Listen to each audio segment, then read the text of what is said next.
Hello guys, দেখতে পাচ্ছ কুল গাছে অনেক কুল ধরেছে। কুলের পাতা থেকে বেশি বেশি কুল ধরেছে। এই দেখো এখানে এখানে হচ্ছে দেখতে পাচ্ছ এই টিনের মাঝে টিনের মধ্যে গাছটা হেলে গেছে। তো দেখতে পাচ্ছ কত কুল ধরেছে এখানে। আমি একটা কুল পারবো ভাবছি। তো আমি ভাবছি এখানে অনেক কুল আছে, এখনো পাকেনি, ছোট ছোট রয়েছে, অনেক কুল আছে, খাওয়ার মতো হয়ে গেছে। আমি এখানে এটা পারবো, এই কুলটা পারবো।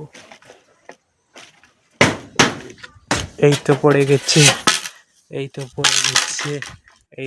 এই দেখো কুলটা পড়ে গেছে।